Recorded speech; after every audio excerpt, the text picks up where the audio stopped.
Foucault and Derrida on the End of Man. In his Introduction to the Archaeology of Knowledge, Foucault speaks at one point in the first person.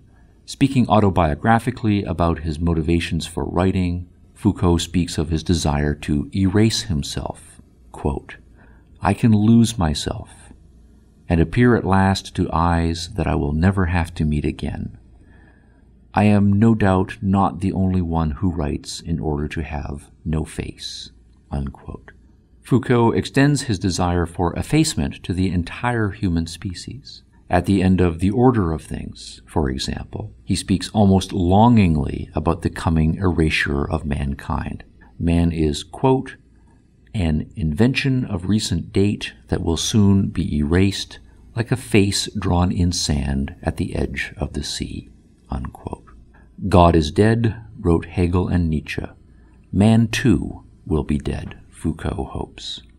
Derrida, too, recognizes the kind of world that postmodernism is bringing about and declares his intention not to be among those who let their queasiness get the better of them.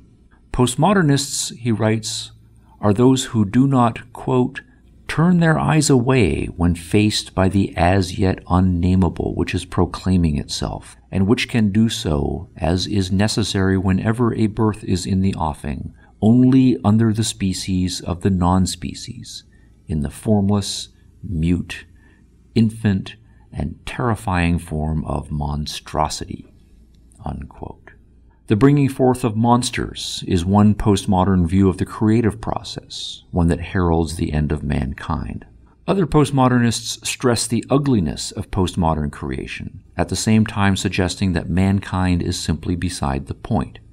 Kate Ellis notes, for example, quote, "the characteristically apolitical pessimism of most postmodernism, by which creation is simply a form of defecation." Unquote. Monsters and waste products were core themes in the world of art in the 20th century, and there is an instructive parallel between developments in the world of art in the first half of the century and developments in the rest of the humanities in the second half of the century. With Marcel Duchamp, the world of art got to postmodernism before the rest of the intellectual world. Asked to submit something for display by the Society of Independent Artists in New York, Duchamp sent a urinal. Duchamp, of course, knew the history of art. He knew what had been achieved, how over the centuries art had been a powerful vehicle that called upon the highest development of the human creative vision and demanded exacting technical skill. And he knew that art had an awesome power to exalt the senses, the intellects, and the passions of those who experience it. Duchamp reflected on the history of art and decided to make a statement. The artist is not a great creator. Duchamp went shopping at a plumbing store. The artwork is not a special object. It was mass-produced in a factory. The experience of art is not exciting and ennobling. At best it is puzzling and mostly leaves one with a sense of distaste. But over and above that, Duchamp did not select just any ready-made object to display. In selecting the urinal, his message was clear. Art is something you piss on. Dada's themes are about meaningless, but its works and manifestos are meaningful philosophical statements in the context in which they are presented. Kunst ist Scheiße, art is shit, was fittingly the motto of the Dada movement. Duchamp's urinal was the fitting symbol. Everything is waste to be flushed away. On this hypothesis, then, postmodernism is a generalization on Dada's nihilism. Not only is art shit, everything is. Postmodern thinkers inherit an intellectual tradition that has seen the defeat of all of its major hopes. The Counter-Enlightenment was from the beginning suspicious of the Enlightenment's naturalism, its reason, its optimistic view of human potential, its individualism in ethics and politics, and its science and technology. For those opposed to the Enlightenment, the modern world has offered no comfort. The advocates of the Enlightenment said that science was to be the replacement for religion, but science has offered the specters of entropy and relativity. Science was to be the glory of mankind, but it has taught us that man evolved, red in tooth and claw, from the ooze.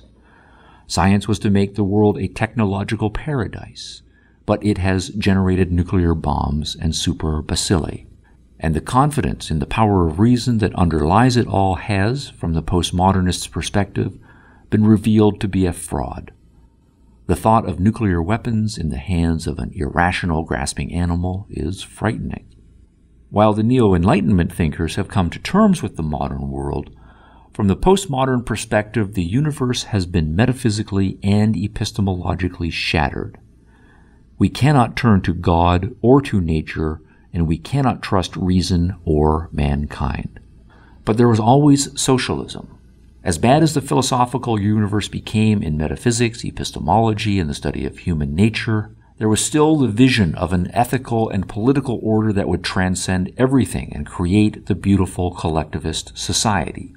The failure of left politics to achieve that vision was merely the last straw. To the postmodern mind, the cruel lessons of the modern world are that reality is inaccessible, that nothing can be known, that human potential is nothing, and that ethical and political ideals have come to nothing. The psychological response to the loss of everything is anger and despair.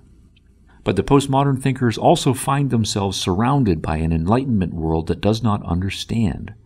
The postmodernists find themselves confronting a world dominated by liberalism and capitalism, by science and technology, by people who still believe in reality and reason and in the greatness of human potential. The world that they said was impossible and destructive has both come to be and is flourishing. The heirs of the Enlightenment are running the world, and they have marginalized the postmodernists to the academy. Ressentiment is then added to anger and despair. Some retreat into quietism, and some retreat to a private world of aesthetic play and self-creation. Others, however, lash out with the intent to destroy. But again, postmodernism's only weapons are words.